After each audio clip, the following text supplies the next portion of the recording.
Okay, cool. Thanks, girl. Do you want to start by introducing yourself? Sure. Hi, everyone. So nice to Zoom meet y'all. My name is Amethyst Carey. My pronouns are she and her. I'll add that to my name in a second. I currently work for the Philadelphia Area Cooperative Alliance. Our acronym's PACA. That's probably what you'll hear me use. I'm a co-op developer, so I help people start cooperatives and tend to all the issues that arise in cooperative businesses. I also am a project steward with Sea Commons, helping co-ops access non-extractive finance and fundraising.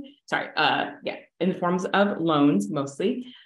In my day-to-day, I really double down on the co-op thing. I love them. I'm really committed. I've been doing this work for almost a decade now, which is wild. And I'm really, really interested in co-ops and specifically their practice of governance and what it makes possible. And so that'll be my main anchor for today. Super happy to be here and looking forward to your questions. That's me. Should I pass it, Millie? I'll pass it to Janelle. Hi, all. I'm Janelle Orsi. I use she or they. And I co-founded Sustainable Economies Law Center 13 and a half years ago. So we are, in some ways, we are a small worker collective of about 15 people, and we provide legal support to the solidarity economy movement, to cooperatives, to just radical grassroots projects of many varieties. But in addition to being so we're basically a worker-run nonprofit organization. We're also sort of the core or backbone of what is increasingly kind of a distributed network of many different projects in the solidarity economy. So under our umbrella, we actually had 72 employees last year because there's just so many projects that we've incubated, each of which is self-governing. And then we provide legal support to get cooperatives up and running. And so over the years, we've created, helped design and create the governance structure for many cooperatives, kind of large and small worker collectives to cooperatives, multi-stakeholder cooperatives with hundreds of members. And just over the years, at first I thought, oh, governance is this awful sounding word. It sounds very formal. But somewhere along the way, I got quite whimsical and wistful, I guess is the word, of just feeling like, wow, governance is life. Governance is how we figure out what happens. Governance is what our cells are doing when they're helping us live. And just realizing it infuses into every part of culture and relationships. And so I love to talk about governance and to kind of geek out on just puzzles that people are grappling with. We've had lots of embarrassing failures over the years of being like, here, let's design a system where, this stakeholder group elects this part of the board. And a lot of things just kind of failed. We thought they'd work and they didn't. And so I feel so lucky to have had those failures. So very happy to share some of those and just hear, what are people here grappling with and what might we discuss today? Check. I'll pass it to you, Parissah. Hi all, I'm Parissah P. I take they, P are my name as pronouns. I am here, my day job is working for the People's Bailout NYC and thinking about the ways that bail can work as harm reduction in a kind of violent carceral system.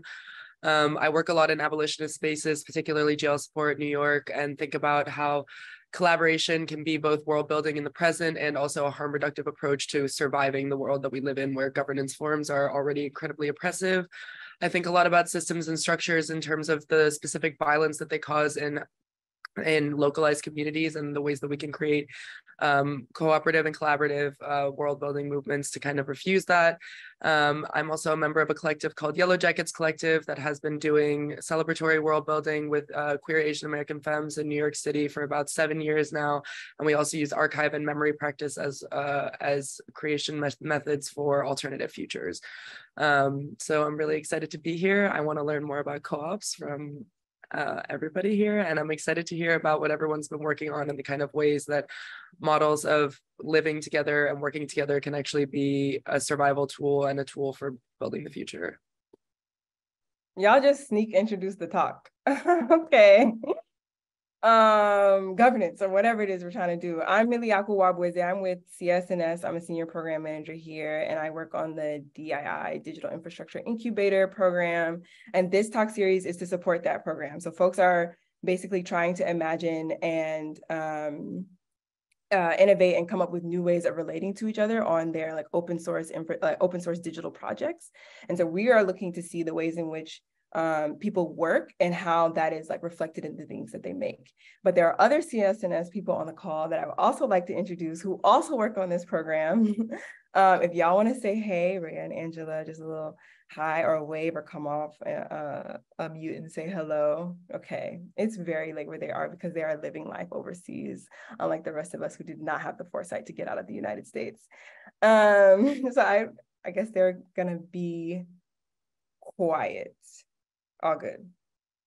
Hi, all from Nairobi, where it's 7 p.m. I have a glass of wine next to me. It's wine o'clock over here, but great to be here with y'all. Period. Oh, keep writing, keep writing. I'm just using this minute to like bring us back into the room. I see you writing. It's all good. Oh, hi, Nana. I see your question in the chat. I'm so glad you could make it. Another one of our participants.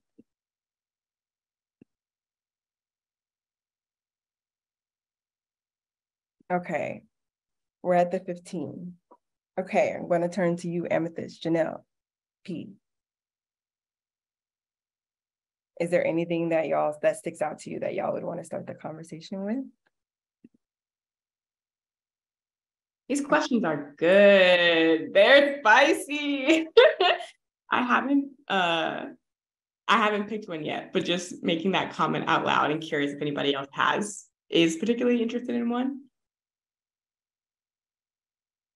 This one about transparency and formal articulation of roles has a lot of plus ones going on. So I feel like that's at the top of folks' minds. And I think is a question that a lot of people think about when we're trying to build alternatives or govern. Wait, yeah, these questions are good. Let's start there. So the question is how to balance between transparency and formal articulation of roles and tasks versus a more flexible and tacit relationships, realizing that there will always be asymmetries and power hierarchies. And sometimes those with the most power think that everything is going great in those informal spaces when they are actually not. Okay, I feel like you answered two questions with two of the boxes. Yeah. Does anybody want to like speak to that one or like expand on that question that asked it, or we just get right into it? Okay, I know all of you have. Yeah. Thank you, Angela. Oh, I knew you were gonna do that. Thanks. Go ahead. Parissah, do you want to defer to P because you surfaced it, but I'm also happy to. I mean, yeah, I'm thinking about this specifically from the perspective of work that lives in the kind of boundaries of covert and fugitive practice, and then kind of also exists to be public and accessible. And that this is also kind of touching on that question for me, is like, how do we build something that is both reproducible and accessible, but also hyper specific to the moment that we're in? And then how do we adjust to the kind of hierarchies that are inherited from living in this world? This is a big tension in the space of, like, I'm thinking of abolitionist spaces in particular. We're thinking about harm reduction, when we're thinking about refusing a system that insists on disappearing people and insists on disappearing entire communities, building something that is both formalized so that it can withstand the kind of constant assault of the systemic violence that we are under, but also be something that looks more like a home, right? This is what this question is asking me, is like, how do we find home, how do we find transparency, and how do we build something that is both equitable and caring as well as rigid in its refusal? This is something that I've seen bust up apart movement work like incredibly hard. You end up with people very paranoid about kind of like infiltrators and about kind of folks who are not invested in the same practice, people who are invested in not interested in refusing power. And one of the things that I'm thinking about is how do we build for the moment that we're in? And how do we try to take lessons from other things that we look to, but without thinking that everything is reproducible in every single space. And I saw that that was one of the questions that we were like originally thinking about, is how do we scale up? I am a firm believer in both the ability for micro movements to be reproduced in other places and think about skills as reproducible, but every space as individual and autonomous in its kind of needs and its interconnectivity with the kind of community that it's facing. So for me, this question goes to, what are the needs that we're addressing? What are the harms that we are trying to refuse? And what are the spaces that we are trying to build connectivity? And who are we protecting? Are we protecting a specific community? Is this something that is supposed to be seen as kind of open source and accessible to all?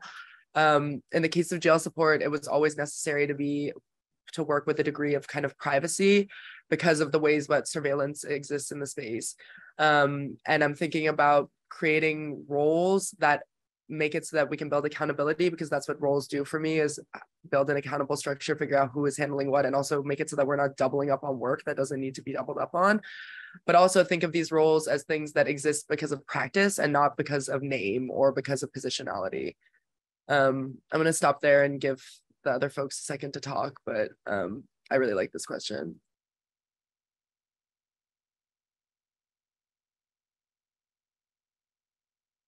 I guess I could share, because this kind of feels like almost like the key tension that is it's like the force of evolution in an organization constantly is from less formality to more formality, and it's a constant back and forth, and it does depend on what you're trying to do. And I tend to gravitate toward informality, because I feel like when a group of people is working together, and particularly when they like each other, or dare I say even love each other and have trust with each other, that there's a constant attunement. And when people are tuning into what, like others in a group and what's happening in a group, each person is a source of these sparks of inspiration. So a person sees a need and they say, oh, I think we should do this to fill that need. And in less formal spaces, there tends to be the ability to self-organize and nurture that spark of inspiration. Whereas in more formal groups, there may be a spark of inspiration, but then a person says, well, it's not my role to do that, or that's below my pay grade, or the boss is going to say, no, I can't do that, or just like so many things that stifle those sparks. But that said, I have an example of just a few days ago, my organization, because we have adopted some formal roles where we say, okay, this person does this and this person does that, we're able to do really rad things very quickly. Like there was a local grassroots organization that had a major cash flow issue, like emergency cash need. And within a day, we were able to make a loan to them. And it was just because we knew who to talk to internally to be like, okay, do we want to do this? Okay, who writes the check? Who signs the check? Who delivers it? And it was just very clear.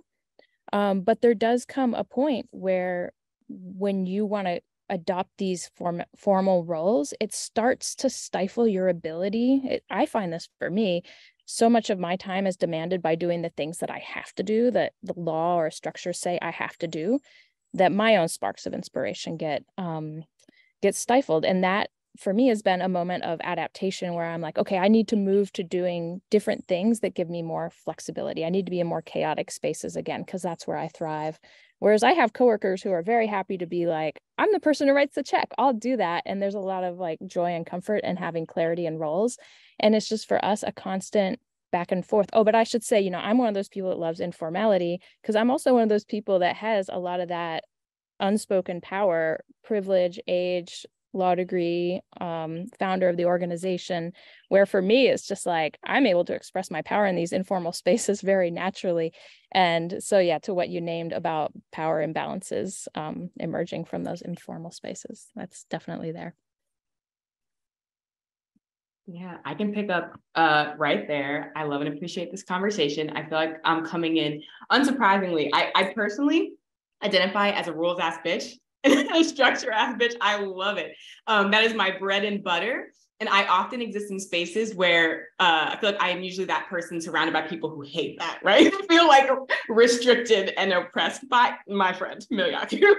And so it's been really, really interesting and helpful learning. I think for me, there's layers to that. I think I grew up, I have ADHD, and it is like the thing that has gotten me through life, I think, has been overcorrecting, right? Where I'm like, the way that I am able to show up and thrive and feel settled is that I'm like, I really need a lot of structure, a lot of clarity. I experience that as very grounding.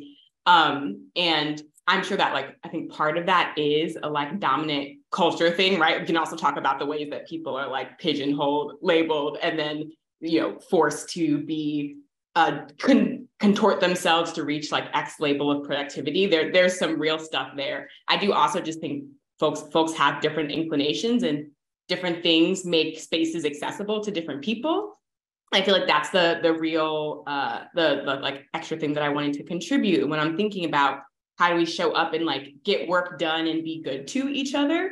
My first starting point is recognizing that like everybody shows up differently, right? With different needs. And so instead of being like, this is the one way, the only way this space can operate, I'm always wanting to think about like, what do people need for a space to be accessible, for people to show up and be fully present? And then how can we collaborate together to build that space? And that doesn't mean it's going to be perfect for everyone, but I actually think starting out with the assumption that everyone has a different need, like it is not actually common. And that is a really helpful intervention that I think comes up more naturally in cooperative spaces, in spaces that are challenging hierarchy and really intentionally trying to cultivate a different, cultivate and grow a different culture. I think recognizing that doesn't have to be the same, and starting from that question of what do people need.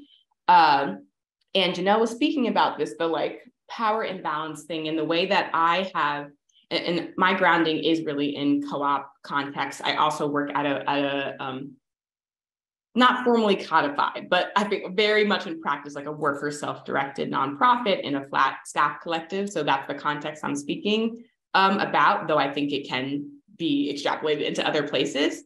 I think because folks are showing up very differently, with different needs, with different access and power, I find it really helpful to have structure so that we aren't reliant on, oh, I have the personality to be comfortable giving feedback in the moment, or, oh, I have the power to interrupt.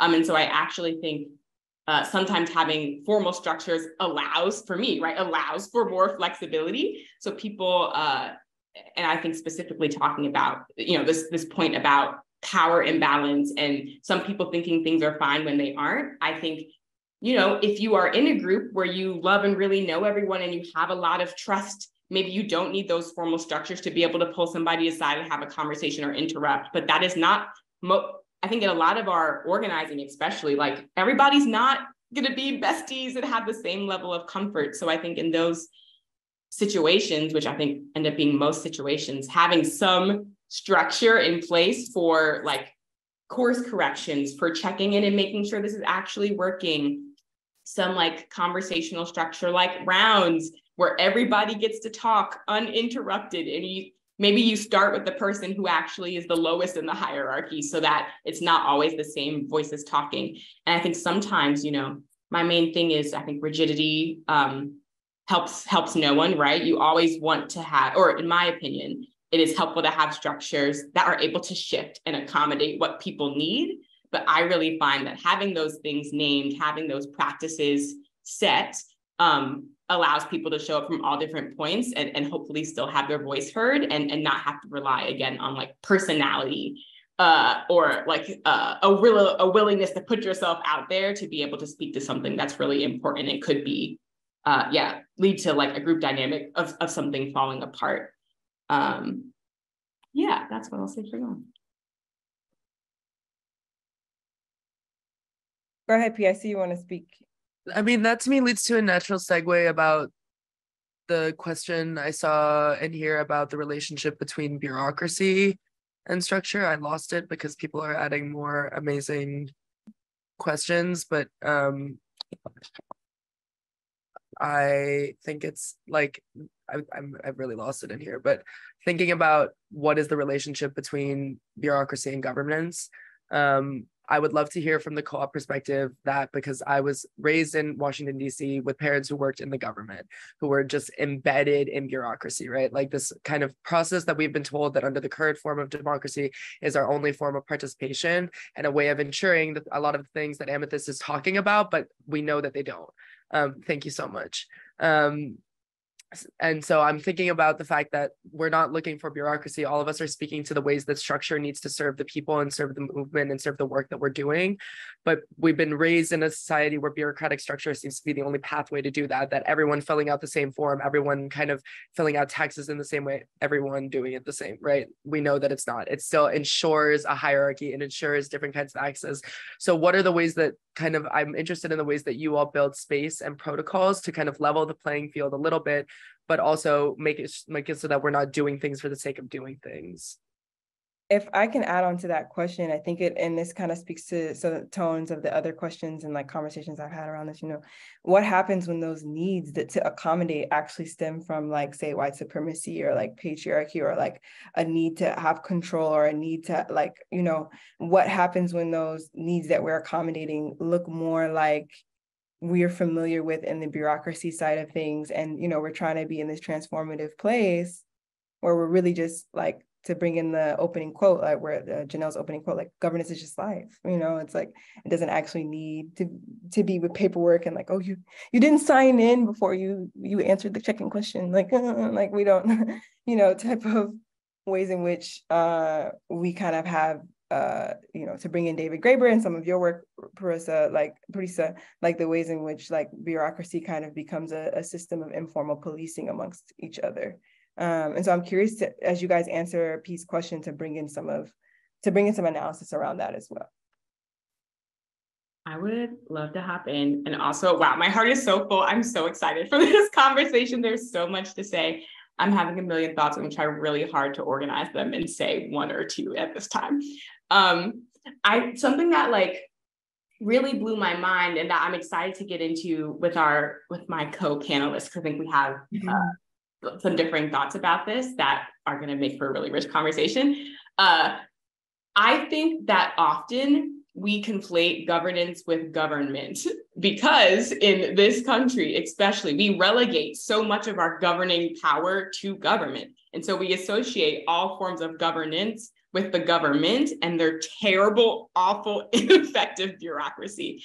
And so actually making the distinction between that, especially in co-op spaces that, are anchor to be a co-op, right? You're an enterprise that's democratically owned and governed by members. Most people hear democracy and think of the disaster that's happening in this country and are like, that does not work. That's not interesting. Like that's old, that's dated, And I think that initial reaction is because of the terrible bureaucracy that we associate with governance and government. So I actually like to start there when I'm talking to anybody about co-ops and about this topic, and really differentiate and say, most of our practice of governance we say, instead of I get to make decisions about where I live and what I want to eat and how I raise my young people and how I love, right? It's that in this country, which many of us, I'd say most of us at this point, right? We didn't choose this, but we are forced into this system where all of our governing power, or the majority of our governing power, we give to elected officials, right? They are the ones who get to practice governance and make all these decisions that impact our day-to-day, our life. That's bad and really frustrating. And I agree. I think we do end up sometimes in our alternative, divergent, trying to build liberatory spaces, just replicating that, because it's everywhere. It's in the waters, what we've been taught. It's in our culture. And so I do think those things trickle in. And I think the thing that's really meaningful and the thing that makes me excited about co-ops as a space of potential resistance is this idea that, right now, if we won, whatever that means right now, we have not been practicing how we want to distribute our resources. Most of us do not know how to do that. We don't know how to be in relationship with each other. It is, I would say, 100% likely that if everything went to shit right now, we would replicate the same stuff. And that's what's interesting to me about co-ops, is how they can be a place to practice governance. So we can build those skills We can decide how we want to be in relationship with each other and try and fail and then try again and hopefully have a safer net, an actual net underneath us, as opposed to, trying, showing up to a job, getting fired, having no recourse, being out on your ass, right? And so we have these co-op spaces to be able to practice together, ideally so that when we win, we're ready. We've gotten to, and I think that that's like a short story, like that's what has been so impactful for me for co-ops, is actually getting to be in a space where I practice that, where, okay, in my dining co-op, if I did not do what I was supposed to do and didn't order the food, my co-op doesn't have food. Now we don't have milk. And you know what? Now I'm paying really close attention to what I need to do, right? I have to then show up and be accountable to the people that I'm in this co-op with. And I think actually getting to like experience that and practice that changes you. And also gives you more insight about like, okay, what does work?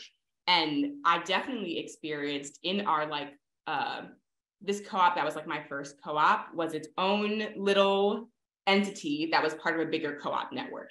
And we experienced, right, a lot of freedom in our little entity. We did what we wanted to. We kept up with our rules. We could innovate. We could, have our own special events, right? But then if people didn't pay dues, then we're having to argue with the organization up top, right? About like, please do not kick this person that we care about out of this co-op. Please allow us to buy these things that are culturally relevant and not the stuff that you want us to. So like, that's, I think it's really important not to paint a like, I am not a person who's like, oh my God, co-ops are perfect. And if everything was a co-op, everything would be better. But I do think done well, done with intention, they really can be this different space to push back. But I think the thing that makes it that in actuality is starting from a point of like, we are probably going to do some things that are not in alignment with our values. What is our practice of making sure that we are staying grounded, that we are coming back to that? If somebody points something out, that we have a space to have that conversation. I don't want to talk for too long, but that's just, I wanted to make that point about governance and government, and then say, I think an important thing is just acknowledging that like we are incentivized at every point to compromise on our values and to do business as usual. And I think that that's the danger of trying to like do alternatives, right? In this context, it is so easy for our stuff to be co-opted. I don't know if there's like a perfect thing to resist that other than being aware and really like having, doing this stuff in advance, not waiting until there's conflict, until something blows up to talk about like, what are our value systems and what are our practices that are going to hold us to that? How do we know if we've wavered? Like who's in that conversation also outside of our little bubble, who could probably just sit around and be like, yeah, we're doing so good. We're doing so good. Meanwhile, our neighbors are like, these people are terrible, right? But we wouldn't know if we were in conversation with them. I'll stop there for right now.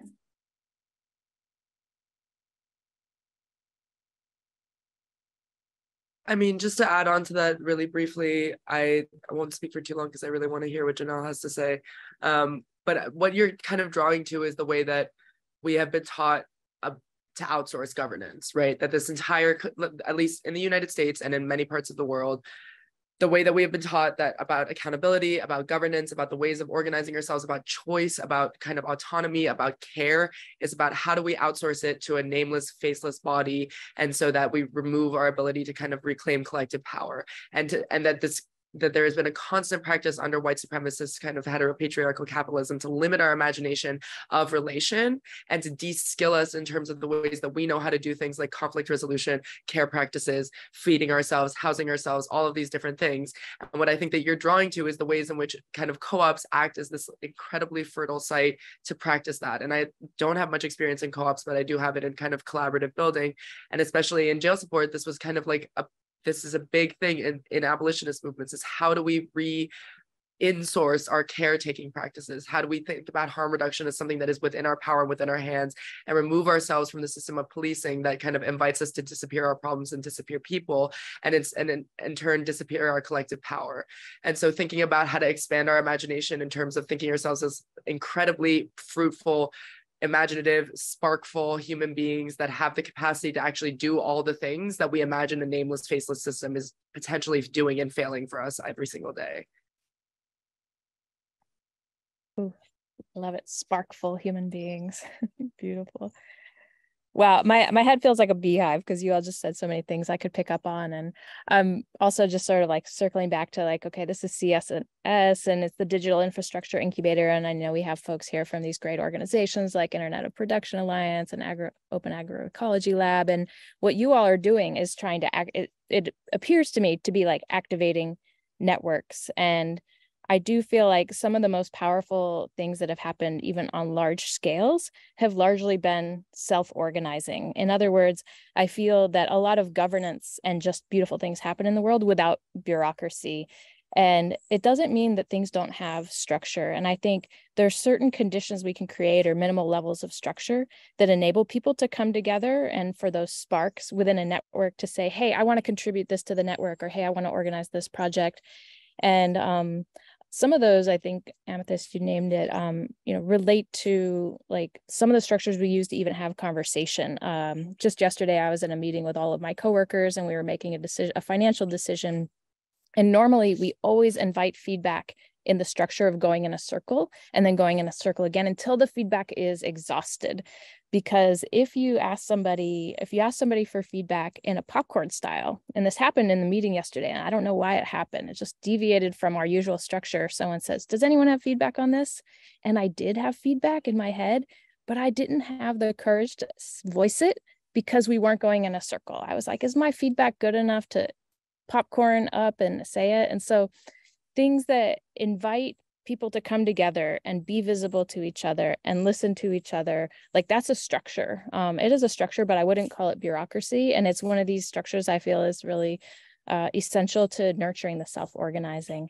And the bureaucracy, I have such a mixed relationship to it because I am a lawyer and I hate it. I hate it. And what I see with a lot of cooperatives and other democratic organizations, a lot of times these organizations fizzle out and fail, but I don't think that's a problem of democracy or of cooperatives. I think a lot of it can be traced to the external forces, the pressures of external bureaucracies and laws. And an example is working, a lot of my clients are land-based projects. Let's say it's an indigenous-led land trust and they own maybe 8 pieces of land. Every year they have to get property tax exemption for the land, which means they have to exert some control over what's happening on the land in order to stay within the property tax framework. They have to submit these applications on time. They have to get inspections from the government. And all of this external pressure is forcing them to adopt bureaucracy and to actually start controlling each other and saying, oh, we can't do that on the land because if we do that, it's going to destroy our property tax exemption and cost us $30,000 a year. And so, yeah, I've become very attuned to how laws and bureaucracies can start to disrupt the cooperative and the caring nature of projects.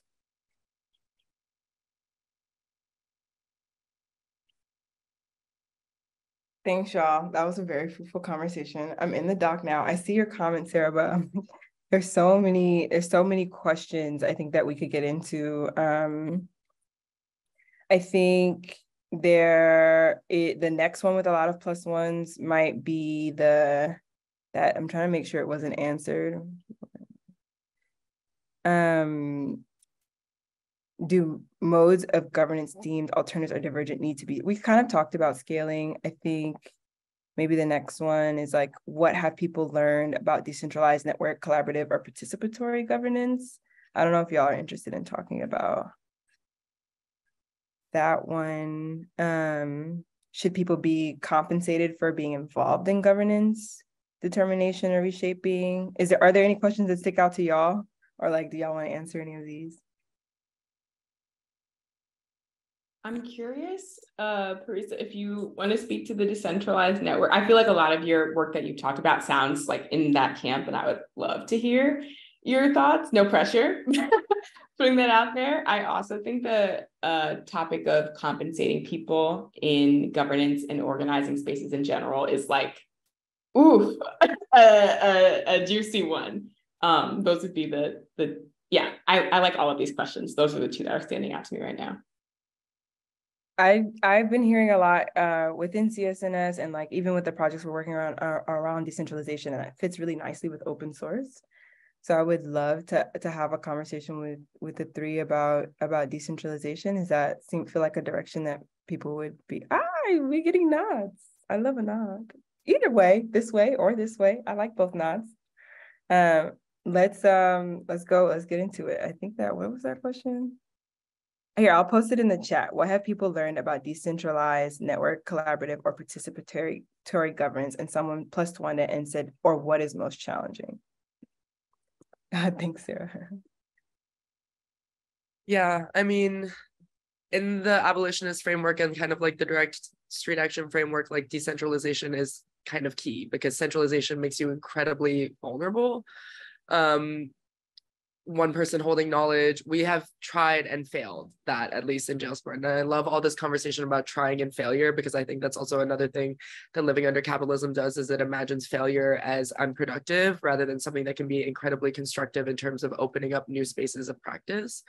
And so there have been times where jail support, at least in the formation that I existed in, had an incredibly centralized framework because of fear of surveillance, right? So all of the information kind of passing through, we had a structure where there was like a point, and then there were people that were holding really specific roles, and the point was the one directing the roles through this, because they were the person receiving all the information about who was being arrested and where arrests were happening, so that we could protect this information.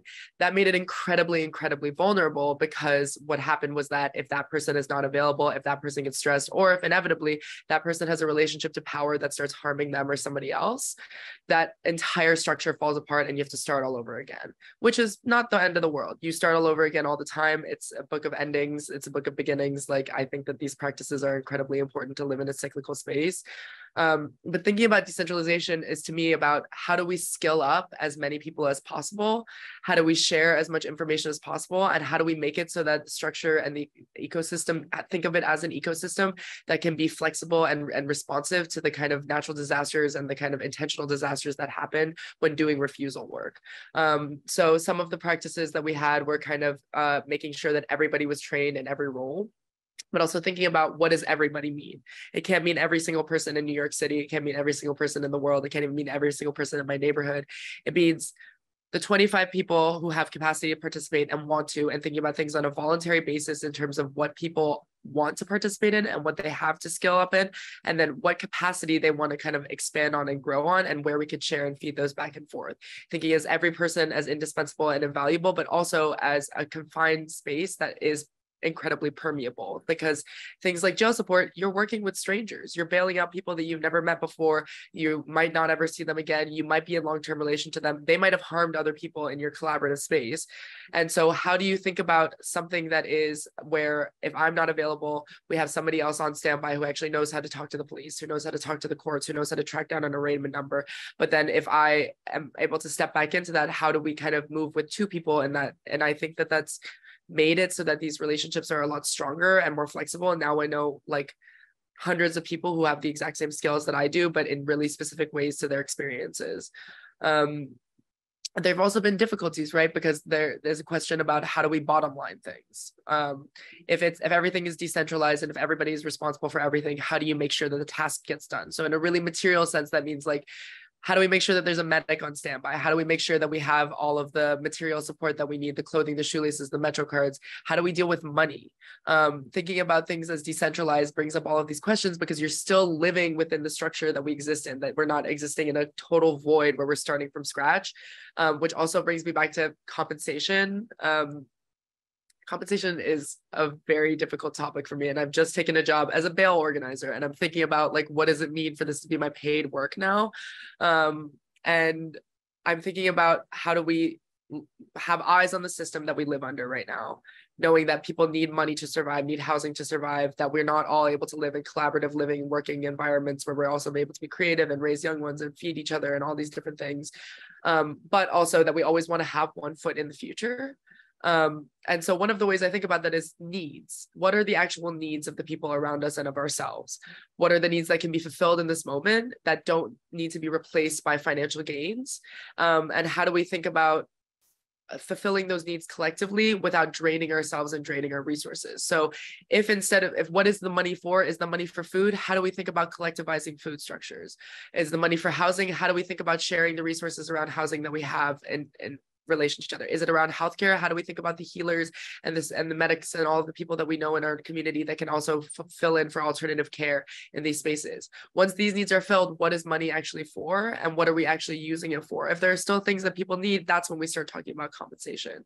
But in general, I am averse to compensation, except in terms of how it fulfills needs.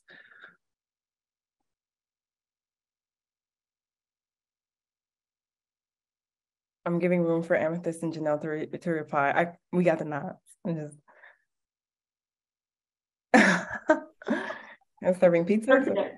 Thank you for that, Parissah. That was, oh, wow. I like listening to you talk. I'm excited to be connected with you after this.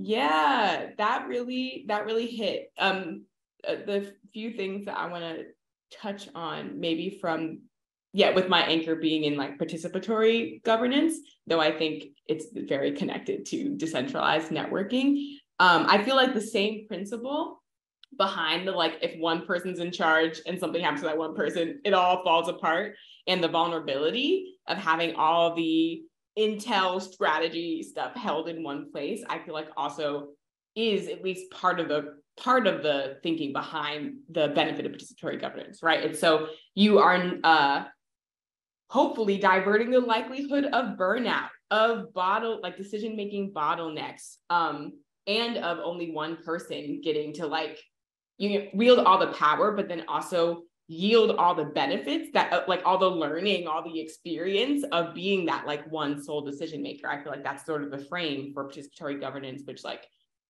my like definition of that is just, sharing power and responsibility, right? How are we sharing power and responsibility and roles and duties? And so I think the benefit of spreading that around is, I feel like, pretty straightforward, right? Now, multiple people get to learn. Now you have a backup. Now, instead of overworking myself tirelessly because no one else can do my job, I can say, okay, I am going to go on vacation. And I've already talked to my coworker about my roles, and they've gotten to sit in on some of the stuff that I do, so they can just step in and I can step out, and I can do the same for my colleagues. That's been like such an amazing change working like in a staff collective setting. And on the flip side, like I really think this is important, like it's not all perfect and it's not all easy. I think a thing that we don't talk about enough that can be so demoralizing for like new cooperators or new folks in this space is that we give away a lot when we say all my decision-making power, like, right, like lives with somebody out there. But it also, that decision-making power comes with responsibility and like a lot of work. And that's not me giving kudos to our government. That is more thinking about the fact that like when it's actually my livelihood now really does depend on me and whether I had the skills, time, capacity to do what I need to do, that's a lot of pressure. And it's a lot of work. And I think one of my old comrades talked a lot about how they are somebody who's done a lot of co-op work, but are sort of on the side of like, I just don't think that this is the solution where I want to be focusing my energy, was talking about, you know, there's something nice about like clocking in and clocking out, right? And knowing that like I can emotionally divest from this job, you know, fuck my boss, fuck my coworker, right? You can put your energy somewhere else. That's a lot harder to do. It's showing up to situations where like the stakes are very high and you actually are the bottom liner and the final responsibility, or you like have a large amount of responsibility. And so the thing that I emphasize with that is a lot of that challenge is not inherently about the model, but about, like Janelle was saying, the broader culture around it, right? Like it's super, super hard because we're trying to do something different in a world where a lot of our competition or our adversaries like don't care about values. They will exploit however they need to make their lives easy, right? And that I'm like, I think that that's worth saying and worth holding. The co-ops are not a perfect shield from all of that extra pressure and the extra work, but I think what you do get from participatory governance is the learning. Like, yes, some of our ventures will fail. Yes, it's a lot of work, but at least at the end of it, you've learned, hopefully, right? You've gotten to participate and you've learned something from that participation. Maybe in your next organizing space, you're not going to have this system because you tried it and you know that it doesn't work, but you were in the decision making, so you know the the little bits and pieces of what, how that might actually show up better in your next space. And I think that that's really, really meaningful. there was one other thing that I wanted to touch on, but I can't remember right now, so I'm not going to vamp. I don't know, Janelle, if you want to hop in. Oh, there's always so many places to hop in. I'm just trying to think of what's helpful to share. And I thought I'll just share a little gift of bylaws.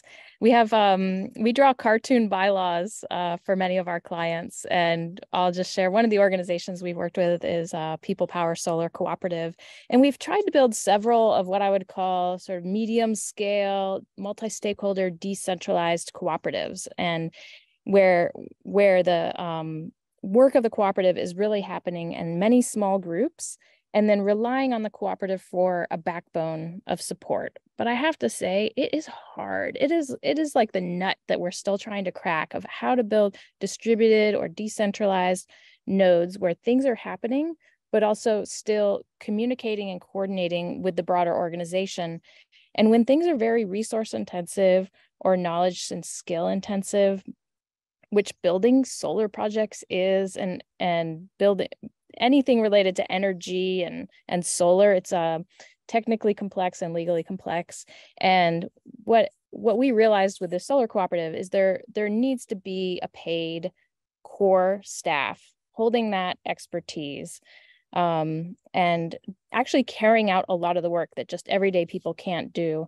And the board of this organization is also paid. So I'm kind of like bleeding into the other question about getting paid for governance, because I think the question about getting paid for governance,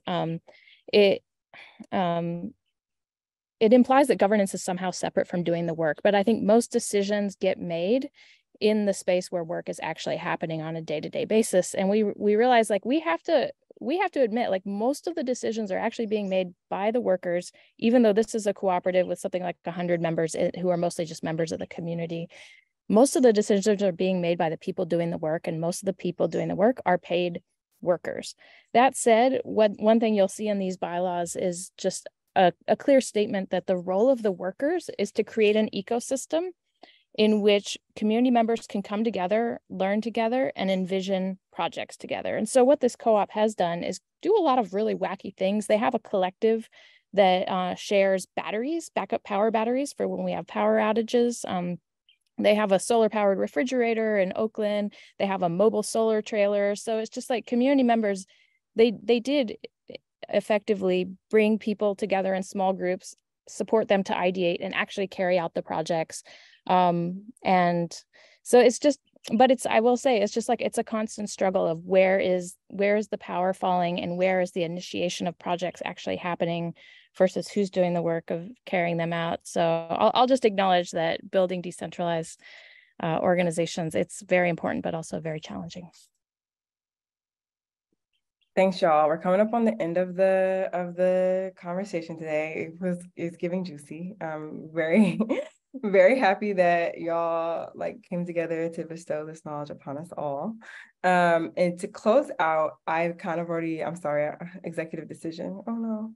I made a decision about the question that we would close out. And I think just in the spirit of your last answer, Janelle, and also like how y'all have been answering questions, I think it would be interesting to close with examples as answers to this question of how you've seen people grapple with this, even if you find a shout out an organization, or how you've seen people like fail or like succeed, or like, just for me, just the successes in the struggle. So like in struggle with this particular topic, and it covers two questions that are on the facilitation doc. So one of them is how much political knowledge and alignment do we need within an organization between individuals to determine a governance structure?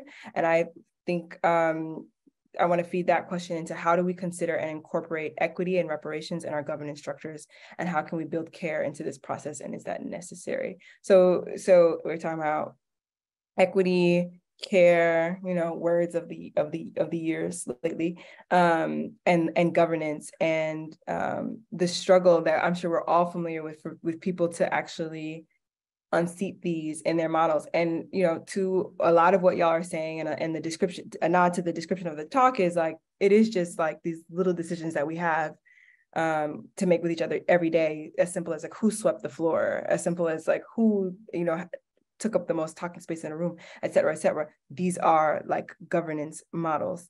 even if they're not government. And I think it would be interesting for y'all to like close today with just an example, and then we'll probably go over a little bit, but you know, who does time? Not me, I'm Black, I'm sorry. Not sorry. But just with closing out with an example, I think would be really good. I'd love to start because I do have a hard stop. Sorry about that. Okay, Social yeah. concept of time. I will say one thing we've struggled with at Sustainable Economies Law Center is just when do we pour resources into supporting each of our coworkers, knowing that everyone has different care needs.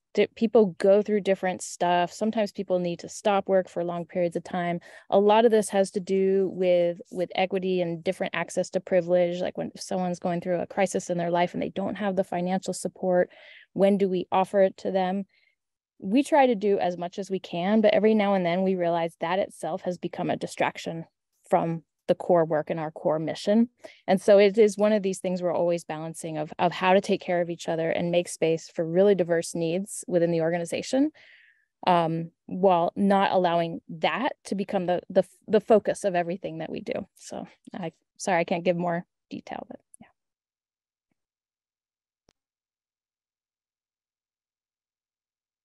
Yeah, that's super, super real. And I appreciate that.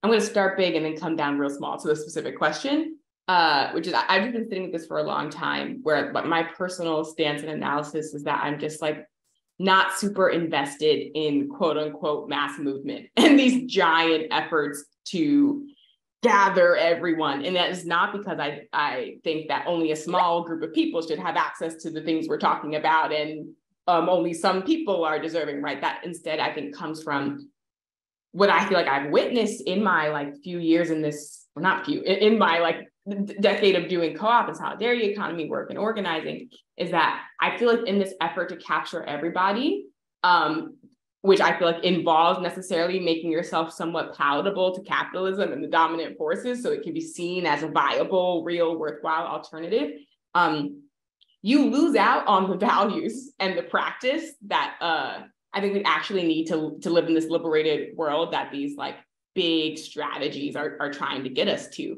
I just so often see, people compromising on relationships and care.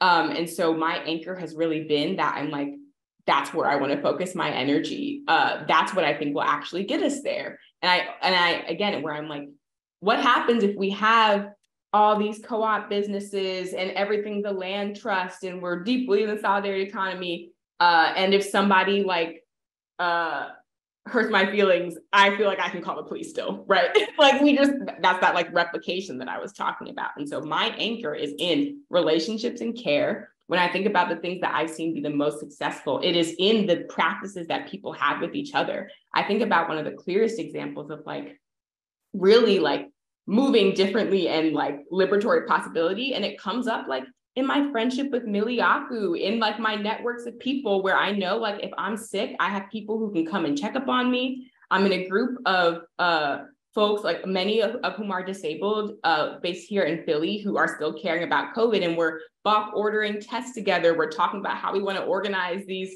people who are hosting events, giant super spreader events. We're talking about how we want to order masks together. Like these little, very specific, very local practices are what I believe. Like when I think about scale, it's not replicating the same thing and trying to copy paste. It is like, how are we, like Parissah was saying, empowering people with knowledge like here in very specific contexts. And I think the more people can do that, the more like the higher chance we actually have of getting somewhere worthwhile. But truly the most successful things I've seen are the ways that people show up in relationship to each other. That's where I see change happening. That's where I see resilience happening.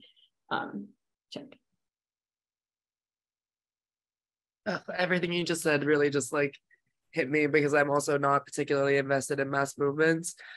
But I'm thinking about the specifics of how do we do a politics of every day that is about refusing a system, about when we're thinking about these undoing these hierarchies, when we're thinking about refusing and resisting, what are the actual going down to like what you're talking about. A lot of people have rightfully gotten exhausted from COVID and moved on from COVID or just have different needs around it. How do we think about a refusal of death? How do we think about a refusal of mass disabling movements, of things that are telling us to go back to a specific normal that can kind of never be recaptured? And how do we think about centering our needs and the needs of those around us who are the most vulnerable in an everyday practice? For me, on a small scale, it is necessary to have a concise and specific political landscape to work together, that you have to be invested in the same politics of life and death at a very base kind of level, and a politics of relation that is around how are we navigating making people either less vulnerable to death or more excited about different forms of life. This is like drawing on Ruth Wilson Gilmore's relationship to racialized capitalism and to racism in general, and just thinking about her always, but talking about a centralized politic doesn't mean that everybody needs to believe in exactly the same thing. We need to have stakes in each other, and we need to have stakes in which makes us indisposable to each other. And so not having one linchpin that's kind of like holding everything together, but that everybody becomes one of those linchpins on a very local scale, so that if your neighbor goes missing, you notice. If someone isn't eating for a few days, you notice. If somebody shows up and is coughing a little bit, you notice, and you find ways to navigate and negotiate that so that you can kind of make it so that it's easier to live together. And I think that without that, you end up with a lot of shared language, but not an actual vernacular that is hitting you in the soul and in a practice, because the vernacular actually means that it needs to be put into practice. I know a lot of places that use language around abolitionist movements, but don't mean the same thing to each other. And so what are we talking about when we're talking about our everyday relation to each other? And I think that that's incredibly necessary. Otherwise, you end up moving really far down a project, realizing you're not on the same page with a lot of people. And thinking about how we talk about equity and reparations, this is again in the politics of the everyday. How are we caring for ourselves? How are we seeing our vulnerabilities as indispensable parts of our humanity, and those as things that we can't discard from each other, that we don't just wish away, that I have asthma, I have very bad eyesight, I have chronic illness, but how do I not wish that away, but wish away the system that makes me disposable to that, and do that in a practice of relating to each other and making ourselves indisposable to each other. And that's on period. Okay. Aren't y'all glad I stay on CPT time? Okay. Thank you so much. Oh my gosh. Amethyst, P, Janelle, everybody for coming to listen. If you get this recording, thank you for listening to the recording. Thank you, Angela, for staying late.